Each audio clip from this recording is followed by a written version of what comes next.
Fernweh is the intense ache for somewhere really far away.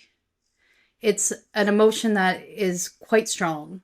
It's stronger than what we're all familiar with wanderlust. It's an ache. It's a soreness deep in the core, and it is an affliction that I have had my entire life. And that affliction has manifested itself into the lifestyle choices that I have made. For the past few decades, I'm hitting 40. So for the past few decades, every decision I have made has been guided by this Fernweh. And I am now in a position in my life where I am finding it important to ignore that feeling and find that emotion elsewhere, which is what makes it a perfect time for this book, Fernweh. So a little bit about the book. In 2015, my husband and I left together. Now, we had both left the country multiple times on our own, quick stint in Hong Kong for a few months and things like that. But we decided it was now time to just find this alternate lifestyle that we were looking for. And we spent the next few years completely nomadic. We were a few months here, a few weeks here. Choices about where to go next were made 2 days before, a day before, sometimes at the train station, at the bus station. And it was just this freeing lifestyle that we were living at the time. And it was a wonderful time. We did this for about 3 years. That portion is going to be the beginning of our book here. Then after some time, we decided, well, maybe it'd be nice to have a closet. No, own more than one shirt, maybe get a cat. And we found ourselves in Prague, where we ended up staying for 5 years. Our son was born there in May of 2020, which you can imagine was a pretty tumultuous time to have a child and to try to build this life that we were trying to build, some version of. And we were there for a total of 5 years. Once our son reached a certain age, we figured, now is a good time to do this again. There were other reasons for leaving Prague. Those of us who know who we are have some concept of those as well. But we decided, this is a good time for him before he needs to go to school.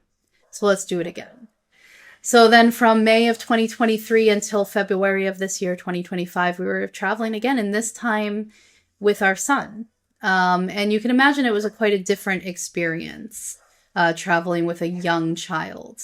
These last minute decisions were not really possible. We needed to make sure that there was some stability. We needed to make sure that he woke up at the same time. He had the same breakfast. He, watched the same shows. He did the same things to give him some sense of stability in that really important developmental age.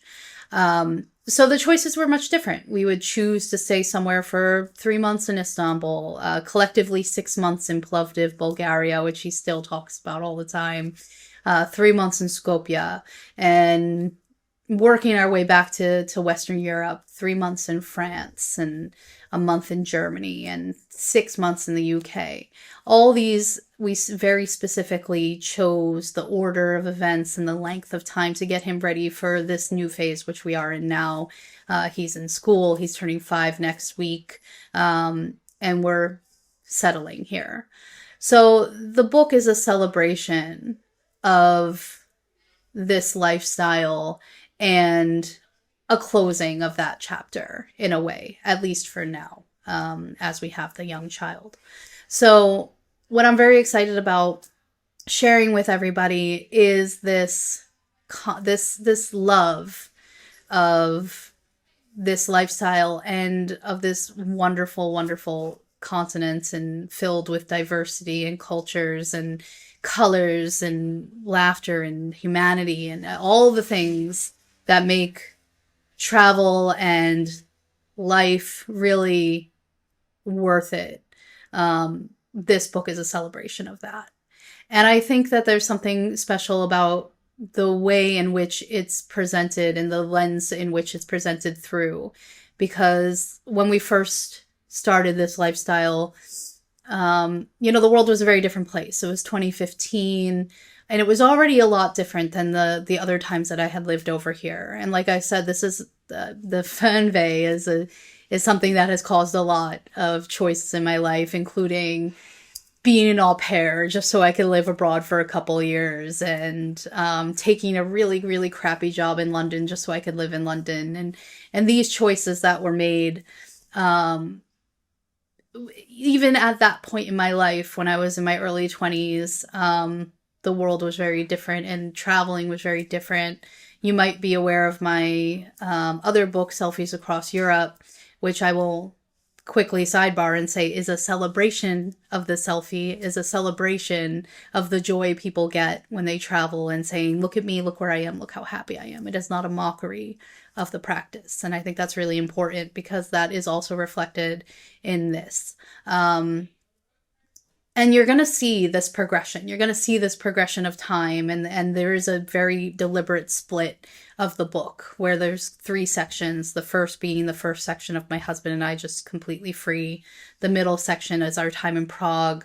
Obviously, that's going to cover the pandemic and COVID and giving birth during all of that and trying to start a family in this really chaotic situation abroad, in a country where our language skills were lacking despite trying. And then also the third section will be this last part, which is just a ramp up to the current life that we're living now. And it is told all through street photography all across Europe. And it's very important to me that you see that progression in the storytelling, in the visual storytelling. You'll also see a progression in my own style, my own photography. Back then, in the first time I was traveling, I had like 20,000 followers on Instagram, and I was just trying to make photos for those people and like what's going to get me likes and and it was not genuine, and it was not who I was and what I was about. And you're going to see that progression of me saying, you know what, my voice is fine. It doesn't matter if everybody likes it. It doesn't matter if I lose 20,000 followers. I don't care. I want to share my voice and in my perspective. And you're going to see that shift happen in the book. Another important thing to know is that this book actually is going to have a lot of never before seen photos.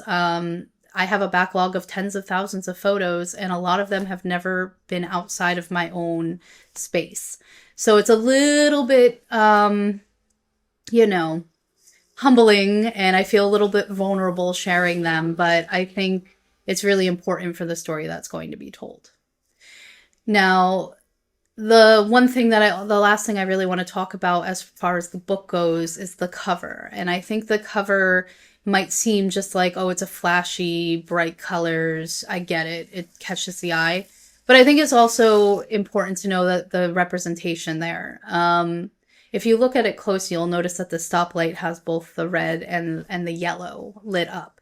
And for me, this always has been this really great representation of the life that I was leading. You're always in this nebulous space between stopping and waiting.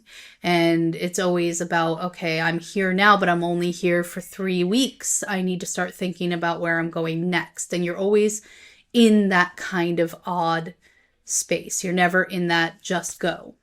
And that's the real reason I chose that book cover. And that's the real reason that photo means something to me. I think it does seem just like a colorful photo, and I love color, but there is a lot of meaning to it to me. So with that being said, it's really hard for me to be this serious for this long.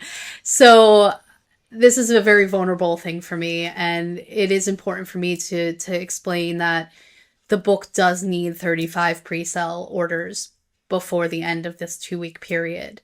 If it doesn't reach those, it's just not going to happen. And it's going to be, a disappointment for me. So if there's anyone out there who has even the slightest bit of interest in it, but is struggling with shipping costs or the overall costs or what have you, just let me know. Reach out to me and we can try to work something out as best as I can manage.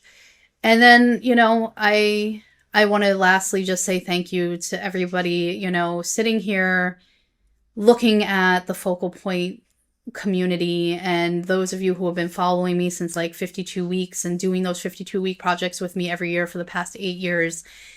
I can't even begin to express to you how humbling that is. This was just a passion project. This was just something I did to keep myself sane, 100% to keep myself sane and keep myself feeling like I'm doing something. And I cannot believe the community that it is becoming and it has become. So thank you, honestly, from the bottom reaches of my heart. I cannot thank you all enough for the impact that you've had. And then that being said, I've never really asked for anything. So this is me asking. Think of this as my Kickstarter. Think of this as the time that I am asking something of you, which I haven't done in the past. I would be over the moon if this becomes a reality, and I really need your help to do that. So that's it. I cannot in any sense be serious for any longer of amount of time. So I'm just going to say goodbye.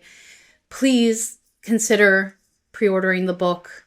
Let me know if there are any kind of financial issues that arise with that, and we'll work it out. And until next time, and yeah, tschüss.